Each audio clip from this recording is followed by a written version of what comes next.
हरे कृष्णा, जय श्री हरि। ओम नमः शिवाय। प्रिय भक्तजनों, आज बृहस्पतिवार के दिन आप बृहस्पति देव की बड़ी ही दुर्लभ कथा सुनेंगे। इस कथा को सुनने से भक्तों की सभी मनोकामनाएं भगवान बृहस्पति देव की कृपा से पूर्ण हो जाती हैं। तो आइए बड़ी ही श्रद्धा और प्रसन्न चित्त मन से इस कथा को सुनते हैं। भारतवर्ष में एक प्रतापी और दानी राजा राज्य करता था। वह नित्य गरीबों और ब्राह्मणों की सहायता करता था। यह बात उसकी रानी को अच्छी नहीं लगती थी। वह न ही गरीबों को दान देती, न ही भगवान का पूजन करती थी और राजा को भी दान देने से मना किया करती थी।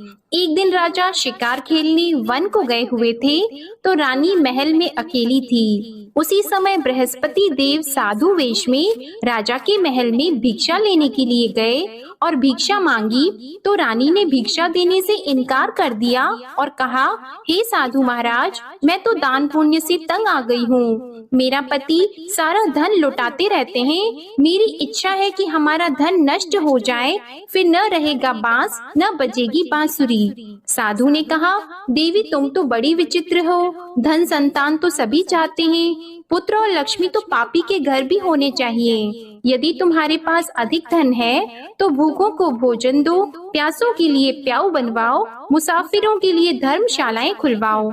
जो निर्धन अपनी कुंवारी कन्याओं का विवाह नहीं कर सकते, उनका विवाह करा दो। ऐसे और कई काम हैं जिनके करने से तुम्हारा यश लोक और परलोक में फैलेगा।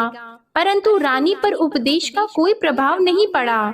वह बोली, महाराज आप मुझे कुछ न समझाएं, मैं ऐसा धन नहीं चाहती जो हर जगह बांटती फिरूं। साधु ने उत्तर दिया, यदि तुम्हारी ऐसी इच्छा है तो तथास्तु।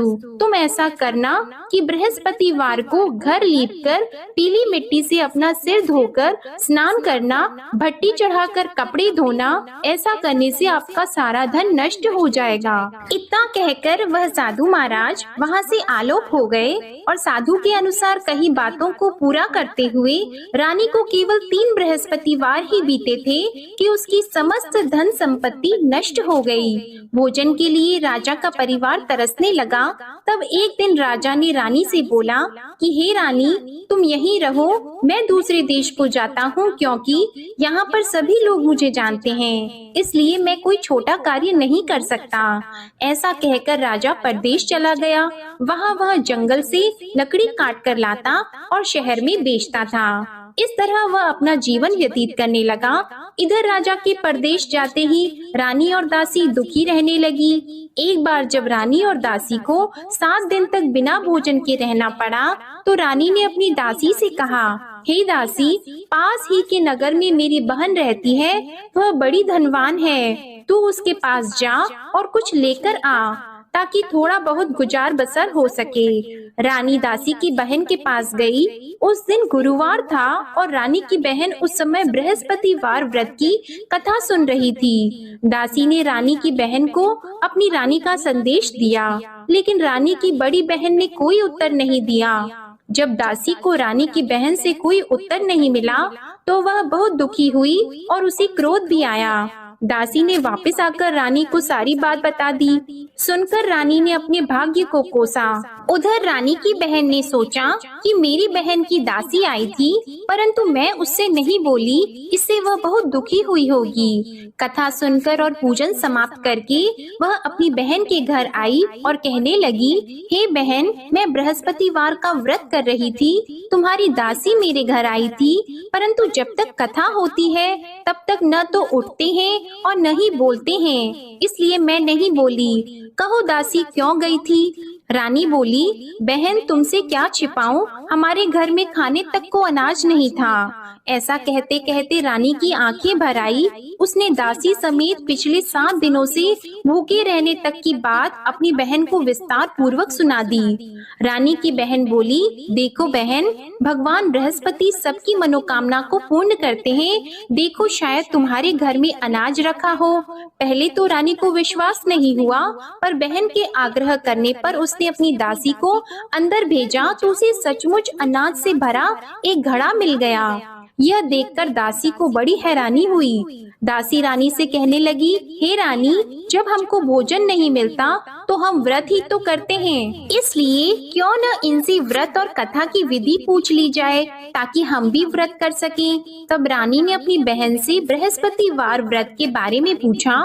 उसकी बहन ने बताया, बृहस्पतिवार के व्रत में चने की दाल और मुनक्का से विष्णु भगवान का केले की जड़ में पूजन करें तथा दीपक जलाएं, व्रत कथा सुने और पीला भोजन ही करें। इससे बृहस्पति देव प्रसन्न होते हैं। और व्रत और पूजन विधि बताकर रानी की बहन अपने घर को लौट गई। 7 दिन के बाद जब गुरुवार आया तो रानी और दासी ने व्रत रखा। घुड़साल में जाकर चना और गुड़ लेकर आई, फिर उससे केले की जड़ तथा विष्णु भगवान का पूजन किया। अब पीला भोजन कहाँ से आए, इस बात को लेकर दोनों बहुत दुखी थी। चूँकि उन्होंने व्रत रखा था, इसलिए बृहस्पति देव उनसे प्रसन्न थे। इसलिए वे एक साधारण व्यक्ति का रूप धारण करके 2 थालों में सुंदर पीला भोजन दासी को दे गए। भोजन पाकर दासी बहुत प्रसन्न हुई और फिर रानी के साथ मिलकर भोजन ग्रहण किया।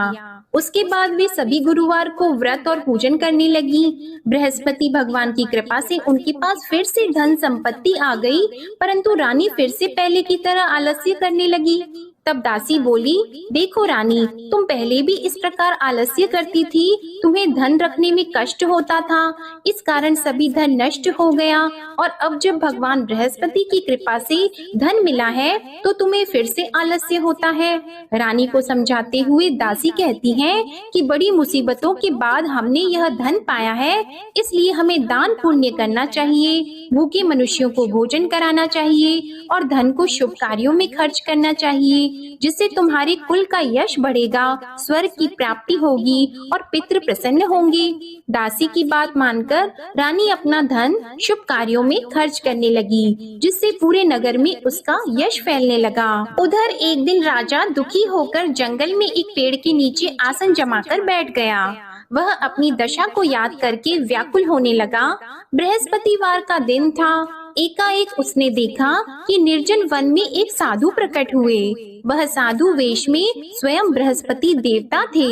लकड़हारे के सामने आकर बोले, हे लकड़हारे, इस सुनसान जंगल में तू इतना चिंता मग्न क्यों बैठा है? लकड़हारे ने दोनों हाथ जोड़कर प्रणाम किया और उत्तर दिया, महात्मा जी, आप सब कुछ जानते हैं, मैं क्या कहूँ। यह कहकर रोने लगा और साधु को अपनी आत्म कथा सुनाई।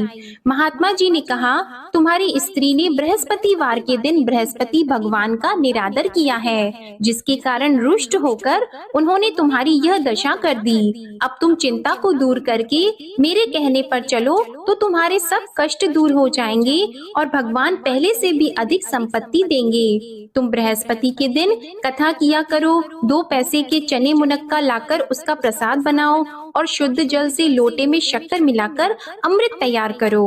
कथा के पश्चात अपने सारे परिवार और सुनने वाले प्रेमियों में अमृत व प्रसाद को बांटकर खुद भी ग्रहण करो। ऐसा करने से भगवान तुम्हारी सब मनोकामनाएं पूरी करेंगे। साधु के ऐसे वचन सुनकर लकड़हारा बोला, हे प्रभु, मुझे लकड़ी बेचकर इतना पैसा नहीं मिलता जिससे भोजन के उपरांत कुछ बचा सकूं। मैंने रात्रि में अपनी स्त्री को व्याकुल देखा है, मेरे पास कुछ भी नहीं जिससे मैं उसकी खबर मंगा सकूं। और फिर मैं बृहस्पति देव की क्या कहानी सुनूं? मुझको तो कुछ भी मालूम नहीं है। साधु ने कहा, हे लकड़हारी, तुम किसी बात की चिंता मत करो। बृहस्पतिवार के दिन तुम रोजाना की तरह लकड़ियां लेकर शहर को जाओ। तुमको रोज से दुगना धन प्राप्त होगा, जिससे तुम भली भांति भोजन कर लोगे और बृहस्पति देव की पूजा का सामान भी आ जाएगा। बृहस्पति देव की कथा इस प्रकार है, सुनो। प्राचीन काल में एक ब्राह्मण रहता था।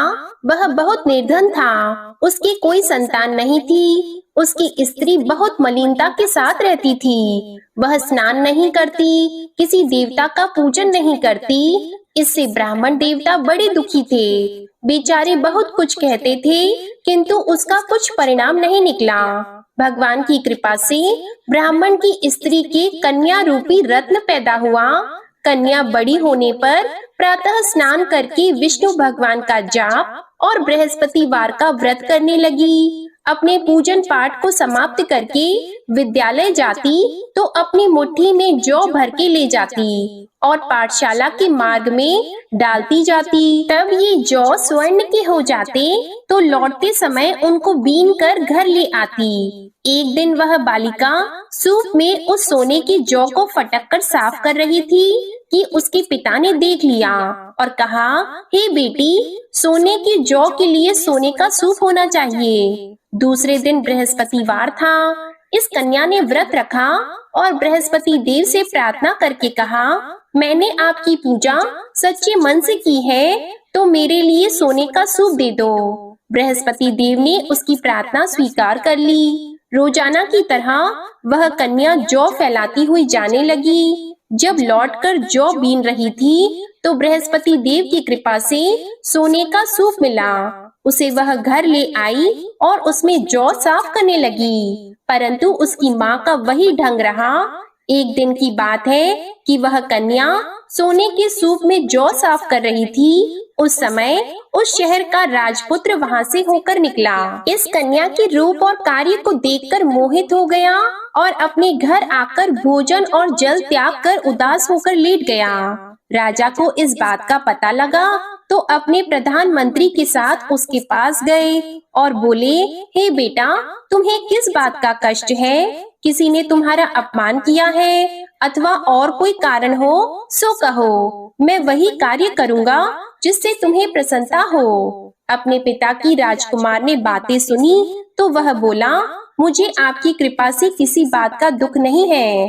किसी ने मेरा अपमान नहीं किया है, परंतु मैं उस लड़की से विवाह करना चाहता हूँ जो सोने के सूप में जौ साफ कर रही थी। यह सुनकर राजा आश्चर्य में पड़ गया और बोला, हे बेटा, इस तरह की कन्या का पता तुम ही लगाओ, मैं उसके साथ तेरा विवाह अवश्य ही करवा दूंगा।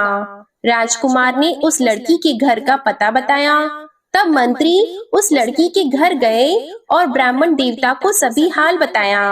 ब्राह्मण देवता राजकुमार के साथ अपनी कन्या का विवाह करने के लिए तैयार हो गए तथा विधि विधान के अनुसार ब्राह्मण की कन्या का विवाह राजकुमार के साथ हो गया। कन्या के घर से जाते ही पहले की भांति उस ब्राह्मण देवता के घर में गरीबी का निवास हो गया। अब भोजन के लिए भी अन्न बड़ी मुश्किल से मिलता था। एक दिन दुखी होकर ब्राह्मण देवता अपनी पुत्री के पास गए। बेटी ने पिता की दुखी अवस्था को देखा और अपनी माँ का हाल पूछा। तब ब्राह्मण ने भी सभी हाल कहा। कन्या ने बहुत सा धन देकर अपने पिता को विदा कर दिया। इस तरह ब्राह्मण का कुछ समय सुखपूर्वक व्यतीत हुआ। कुछ दिन के बाद फिर वही हाल हो गया। ब्राह्मण फिर अपनी कन्या के यहाँ गया और सारा हाल कहा तो लड़की बोली, हे पिताजी, आप माताजी को यहाँ ले आओ, मैं उन्हें विधि बता दूंगी जिससे उनकी गरीबी दूर हो जाए। वह ब्राह्मण देवता अपनी स्त्री को साथ लेकर पहुँचे तो अपनी माँ को समझाने लगी कि हे माँ, तुम प्रातः काल प्रथम स्नान आदि करके विष्णु भगवान का पूजन करो तो सब दरिद्रता दूर हो जाएगी। परंतु उसकी माँ ने एक भी बात नहीं मानी और प्रातः काल उठकर अपनी पुत्री के बच्चों की जूठन को खा लिया। इससे उसकी पुत्री को भी बहुत गुस्सा आया। उसने एक रात को एक कोठरी से सारा सामान निकाल दिया और अपनी माँ को उसमें बंद कर दिया। प्रातः उसमें से उसे निकाला तो स्नान आदि करा के पूजा पाठ करवाया तो उसकी माँ की बुद्धि ठीक हो गई। इसके बाद वह नियम से पूजा पाठ करती और प्रत्येक बृहस्पतिवार को व्रत रखने लगी। इस व्रत के प्रभाव से उसकी माता और पिता बहुत ही धनवान और पुत्रवान हो गए और बृहस्पति देवता के प्रभाव से इस लोक के सुख को भोगकर अंत में स्वर्ग को प्राप्त हुए। इस तरह कहानी कहकर साधु देवता वहाँ से अंतर्ध्यान हो गए। धीरे धीरे समय व्यतीत होने पर फिर वही बृहस्पतिवार का दिन आया। लकड़हारा जंगल से लकड़ी काटकर किसी शहर में बेचने गया। उसे उस दिन और दिन से अधिक पैसा मिला। राजा ने चना गुड़ आदि लाकर गुरुवार का व्रत किया। उस दिन से उसके सभी क्लेश दूर हो गए। परंतु जब दोबारा गुरुवार का दिन आया तो बृहस्पतिवार का व्रत करना भूल गया। इस कारण बृहस्पति भगवान नाराज हो गए। उस दिन उस नगर के राजा ने विशाल यज्ञ का आयोजन किया था तथा शहर में ये घोषणा करा दी कि कोई भी मनुष्य अपने घर में भोजन न बनवाए, न आग जलाए। समस्त जनता मेरे यहाँ भोजन करने आए। इस आज्ञा को जो न मानेगा उसे फांसी की सजा दी जाएगी। इस तरह की घोषणा संपूर्ण नगर में करवा दी गई। राजा की आज्ञा के अनुसार शहर के सभी लोग भोजन करने गए, लेकिन लकड़हारा कुछ देर से पहुंचा, इसलिए राजा उसको अपने साथ घर लेके गए और ले जाकर भोजन करा रहे थे तो रानी की दृष्टि उस खूंटी पर पड़ी जिस पर उसका हार लटका हुआ था। वह वहाँ पर दिखाई नहीं दिया। रानी ने निश्चय किया कि मेरा हार इस मनुष्य ने चुरा लिया है। उसी समय सिपाहियों को बुलाकर उसको कारागार में डलवा दिया। जब लकड़हारा कारागार में पड़ गया और बहुत दुखी होकर विचार करने लगा कि न जाने कौन से पूर्व जन्म के कर्म से मुझे यह दुख प्राप्त हुआ है, और उसी साधु को याद करने लगा जो कि जंगल में मिला था। उसी समय तत्काल बृहस्पति देव साधु के रूप में प्रकट हुए और उसकी दशा को देखकर कहने लगे, अरे मूर्ख, तूने बृहस्पति देव की कथा नहीं करी, इस कारण तुझे दुख प्राप्त हुआ है। अब चिंता मत कर, बृहस्पतिवार के दिन कारागार के दरवाजे पर 4 पैसे पड़े मिलेंगे, उनसे तू बृहस्पति देव की पूजा करना, तेरे सभी कष्ट दूर हो जाएंगे। बृहस्पतिवार के दिन उसे 4 पैसे मिले। लकड़हारे ने कथा कही। उसी रात्रि को बृहस्पति देव ने उस नगर के राजा को स्वप्न में कहा, हे राजा, तुमने जिस आदमी को कारागार में बंद कर दिया है वह निर्दोष है, वह राजा है, उसे छोड़ देना। रानी का हार उसी खूंटी पर लटका है, अगर तू ऐसा नहीं करेगा तो मैं तेरे राज्य को नष्ट कर दूंगा। इस तरह रात्रि के स्वप्न को देखकर राजा प्रातः काल उठा और खूंटी पर हार देखकर लकड़हारे को बुलाकर क्षमा मांगी और लकड़हारे को योग्य सुंदर वस्त्र आभूषण देकर विदा कर दिया। बृहस्पति देव की आज्ञा के अनुसार लकड़हारा अपने नगर को चल दिया। राजा जब अपने नगर के निकट पहुंचा तो उसे बड़ा आश्चर्य हुआ। नगर में पहले से अधिक बाग, तालाब, कुएं तथा बहुत सी धर्मशाला, मंदिर आदि बन गई हैं। राजा ने पूछा, यह किसका बाग और धर्मशाला है? तब नगर के सब लोग कहने लगे, यह सब रानी और बंदी के हैं। तो राजा को आश्चर्य हुआ और गुस्सा भी आया। जब रानी ने यह खबर सुनी कि राजा आ रहे हैं तो उन्होंने दासी से कहा, हे दासी, देख राजा हमको कितनी बुरी हालत में छोड़ गए थे, हमारी ऐसी हालत देखकर वह लौट न जाएं, इसलिए तू दरवाजे पर खड़ी हो जा। आज्ञा के अनुसार दासी दरवाजे पर खड़ी हो गई। राजा आए तो उन्हें अपने साथ लेकर आई। तब राजा ने क्रोध करके अपनी रानी से पूछा कि यह धन तुम्हें कैसे प्राप्त हुआ है? तब उन्होंने कहा, हमें यह सब धन बृहस्पति देव के इस व्रत के प्रभाव से प्राप्त हुआ है। राजा ने निश्चय किया कि 7 रोज बाद तो सभी बृहस्पति देव का पूजन करते हैं, परंतु मैं प्रतिदिन दिन में 3 बार कहानी और रोज व्रत किया करूंगा। अब हर समय राजा के दुपट्टे में चने की दाल बंधी रहती और दिन में 3 बार कहानी कहते। एक रोज राजा ने विचार किया कि चलो अपनी बहन के यहाँ हो आवे। इस तरह निश्चय करके राजा घोड़े पर सवार होकर अपनी बहन के यहाँ को चलने लगा। मार्ग में उसने देखा कि कुछ आदमी एक मुर्दे को लिए जा रहे हैं। उन्हें रोककर राजा कहने लगा, अरे भाइयों, मेरी बृहस्पति देव की कथा सुन लो। वे बोले, लो हमारा तो आदमी मर गया है, इसको अपनी कथा की पड़ी है। परंतु कुछ आदमी बोले, अच्छा कहो, हम तुम्हारी कथा भी सुनेंगे।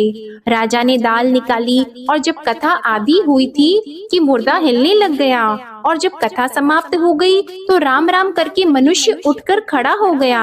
आगे मार्ग में उसे एक किसान खेत में हल चलाता मिला तो राजा ने उसे देखकर बोला, अरे भैया, तुम मेरी बृहस्पतिवार की कथा सुन लो।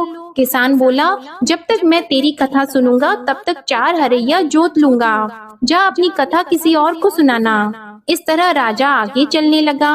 राजा के हटते ही बैल पछाड़ खाकर गिर गए और किसान के पेट में बड़ी जोर का दर्द होने लगा। उस समय उसकी माँ रोटी लेकर आई और उसने जब यह देखा तो अपने पुत्र से सब हाल पूछा और बेटे ने सभी हाल कह दिया। तो बुढ़िया दौड़ी दौड़ी उस घुड़सवार के पास गई और उससे बोली कि मैं तेरी कथा सुनूंगी, तू अपनी कथा मेरे खेत पर चलकर ही कहना। राजा ने बुढ़िया के खेत पर जाकर कथा कही, जिसके सुनते ही वह बैल उठकर खड़े हुए तथा किसान के पेट का दर्द भी बंद हो गया। राजा अपनी बहन के घर पहुंचा। बहन ने भाई की खूब मेहमानी की। दूसरे रोज प्रातः काल राजा जगा तो वह देखने लगा कि सब लोग भोजन कर रहे हैं। राजा ने अपनी बहन से कहा, ऐसा कोई मनुष्य है जिसने भोजन नहीं किया हो? मेरे बृहस्पतिवार की कथा सुन ले। बहन बोली, हे भैया, यह देश ऐसा है कि पहले यहाँ लोग भोजन करते हैं, बाद में अन्य काम करते हैं। अगर कोई पड़ोस में हो तो देख आऊं। वह ऐसा कहकर देखने चली गई, परंतु उसे कोई ऐसा व्यक्ति नहीं मिला जिसने भोजन न किया हो। अतः वह एक कुम्हार के घर गई जिसका लड़का बीमार था। उसे मालूम हुआ कि उनके यहाँ 3 रोज से किसी ने भोजन नहीं किया है। रानी ने अपने भाई की कथा सुनने के लिए कुम्हार से कहा। वह तैयार हो गया। राजा ने जाकर बृहस्पतिवार की कथा कही, जिसको सुनकर उसका लड़का ठीक हो गया। अब तो राजा की प्रशंसा होने लगी। एक रोज राजा ने अपनी बहन से कहा कि हे बहन, हम अपने घर को जाएंगे, तुम भी तैयार हो जाओ। राजा की बहन ने अपनी सास से कहा तो सास ने कहा, हाँ चली जा, परंतु अपने लड़कों को मत ले जाना, क्योंकि तेरे भाई की कोई औलाद नहीं है। बहन ने अपने भैया से कहा, हे भैया, मैं तो चलूंगी पर कोई बालक नहीं चलेगा। तो राजा बोला, जब कोई बालक नहीं चलेगा तब तुम ही क्या करोगी? बड़े दुखी मन से राजा अपने नगर को लौट आया। राजा ने अपनी रानी से कहा, हम निर्वंशी हैं, हमारा मुंह देखने का धर्म नहीं है और कुछ भोजन आदि नहीं किया है। रानी बोली, हे प्रभु, बृहस्पति देव ने हमें सब कुछ दिया है, वह हमें औलाद अवश्य देंगे। उसी रात को बृहस्पति देव ने राजा से स्वप्न में कहा, हे राजा उठो, सभी सोच त्याग दो, तेरी रानी गर्भ से है। राजा को यह बात सुनकर बड़ी खुशी हुई। 9वें महीने में उसके गर्भ से एक सुंदर पुत्र पैदा हुआ। तब राजा बोला, हे रानी, स्त्री बिना भोजन के रह सकती है, पर बिना कहे नहीं रह सकती। जब मेरी बहन आएगी तुम उससे कुछ मत कहना। रानी ने सुनकर हाँ कर दिया। जब राजा की बहन ने यह शुभ समाचार सुना तो वह बहुत खुश हुई और बधाई लेकर अपने भाई के यहाँ आई। तभी रानी ने कहा, घोड़ा चढ़कर तो नहीं आई है, गधा चढ़कर आई है। राजा की बहन बोली, भाभी, मैं इस प्रकार न कहती तो तुम्हें औलाद कैसे मिलती? बृहस्पति देव ऐसे ही हैं, जैसी जिसके मन में कामनाएं हैं सभी को पूर्ण करते हैं। जो सद्भावना पूर्वक बृहस्पतिवार का व्रत करता है एवं कथा पढ़ता है अथवा सुनता है, दूसरों को सुनाता है, बृहस्पति देव उनकी सभी मनोकामनाएं पूर्ण करते हैं। बृहस्पति देव उनकी सदैव रक्षा करते हैं। जो संसार में सद्भावना और सच्चे हृदय से बृहस्पति देव का पूजन करते हैं, उनकी सभी मनोकामनाएं उसी प्रकार पूर्ण होती हैं जैसे राजा और रानी ने बृहस्पति देव की कथा का गुणगान किया। उनकी सभी इच्छाएं बृहस्पति देव ने पूर्ण की। मनुष्य को हृदय से उनका मनन करते हुए जयकारा करना चाहिए। तो प्रेम से बोलिए, बृहस्पति देव की जय, विष्णु भगवान की जय, समस्त देवी देवताओं की जय। अब आप भगवान बृहस्पति देव की आरती श्रवण कीजिए। ओम जय बृहस्पति देवा, ओम जय बृहस्पति देवा, छिन छिन भोग लगाओ, कदली फल मेवा। ओम जय बृहस्पति देवा, तुम पूर्ण परमात्मा, तुम अंतर्यामी, जगत पिता जगदीश्वर, तुम सबके स्वामी। ओम जय बृहस्पति देवा, चरणामृत निज निर्मल, सब पातक हरता, सकल मनोरथ दायक, कृपा करो भरता।